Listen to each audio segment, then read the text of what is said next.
ഇന്ന് തന്നെ ഡൗൺലോഡ് ചെയ്യൂ. കാണൂ നിങ്ങളുടെ ഫേവറേറ്റ് ഷോസ്. അവരോട് നമ്മൾ ഈ കാര്യക്ക് നേരത്തെ പറയണം. മമ്മി ഒരു വാക്ക് പറഞ്ഞ ഇപ്പൊ തന്നെ ഞാൻ അവരോട് റെഡി ആയിട്ടിരിക്കാൻ പറയാം.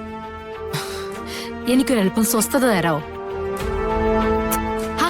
മമ്മി വീണ്ടും വീണ്ടും അവളെ കുറിച്ച് ചിന്തിക്കാണോ?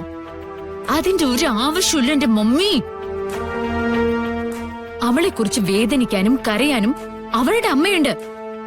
മമ്മിയെ ചതിച്ചവളുടെ മകളാവള്. മമ്മിയുടെ മനസ്സില് അത് മാത്രം ഉണ്ടാവേണ്ടത്. മനസ്സിലായോ? എന്നെ ഒന്ന് വെറുതെ വിടാൻ പറഞ്ഞില്ലേ കഥ? എന്തിനൊരാളെ ഇത്രമാത്രം ടോർച്ചർ ചെയ്യുന്നേ?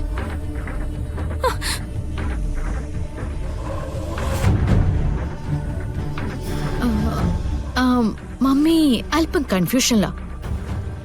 പക്ഷെ മമ്മിയുടെ മനസ്സിലെ വ്യക്തമായൊരു തീരുമാനം കാണും. സിനി ചേച്ചിയോട് മമ്മി എന്തെങ്കിലും പ്ലാനിങ് പറഞ്ഞിട്ടുണ്ടോ? എന്നോടൊന്നും പറഞ്ഞിട്ടില്ല. പറഞ്ഞ തന്നെ നിങ്ങളൊന്നും വാ തുറന്ന് പറയില്ലല്ലോ. മമ്മിയുടെ രഹസ്യങ്ങൾ മുഴുവനും കെട്ടിപ്പൊതിഞ്ഞോണ്ട് നടക്കല്ലേ. മമ്മി അവളെ രക്ഷിക്കാൻ വേണ്ടി എന്തെങ്കിലും ഒരു തീരുമാനം എടുക്കുകയാണെങ്കിൽ സിനി ചേച്ചി ഒന്ന് പറഞ്ഞേക്ക്. അവള് മരിക്കാനുള്ള കാരണം അത് തന്നെയായിരിക്കും.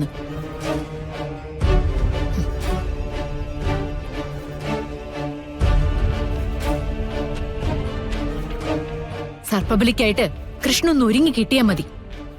ബാക്കി കാര്യങ്ങളൊക്കെ ഞാൻ ഭംഗിയായിട്ട് നടത്തും.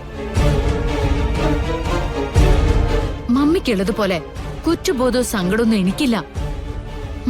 മമ്മിയുടെ കാര്യത്തില് മമ്മി എല്ലാം വെട്ടിപ്പിടിച്ചതല്ലേ. ഇനി അവസരം എനിക്കാ. വെട്ടിപ്പിടിക്കേണ്ടത് ഞാൻ വെട്ടിപ്പിടിച്ചോളാം.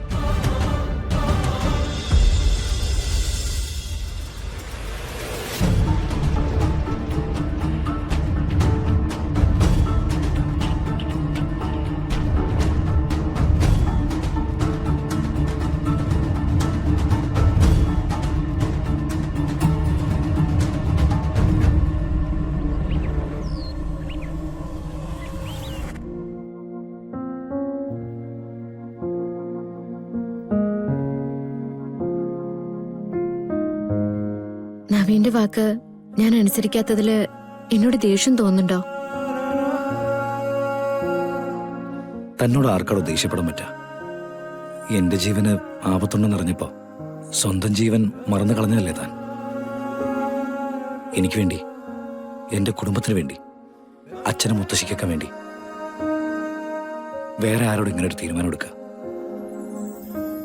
നവീൻ, ഇത്രയും കാലം പൂജിച്ച ദൈവങ്ങളെ ഞാൻ വിശ്വസിക്കുന്നുണ്ട്. അവരുടെ ശക്തിയില് എനിക്ക് ഉറപ്പുണ്ട്. നവീന്റെ ജീവൻ ഞാൻ രക്ഷിക്കും. തന്നെ എതിർക്കാനുള്ള ശേഷി പോലും എനിക്കില്ലാതാക്കി കളഞ്ഞല്ലോ താൻ. പക്ഷെ ഒരു കാര്യത്തെ മനസ്സിൽ വെച്ചോ കഥ, ഈ സർപ്പബലിയില് തനിക്ക് എന്തെങ്കിലും സംഭവിച്ച അതിനപ്പുറം ഒരു നിമിഷം പോലും നവീൻ ജീവിച്ചിരിക്കില്ല. നവീൻ, ഇത്രയും ദിവസം താൻ എനിക്ക് തന്ന സ്നേഹം എന്റെ ഉള്ളിൽ നിറയുണ്ടാവും. ഞാൻ സന്തോഷത്തോടെ ഇരിക്കാം. ചിലപ്പോഴൊക്കെ തമാശയ്ക്ക് നമ്മൾ പറയാറില്ലേ, മരണത്തിൽ ഒരുമിക്കാന്ന്. അതാണ് വിധിയെങ്കിൽ അത് നടക്കട്ടെ.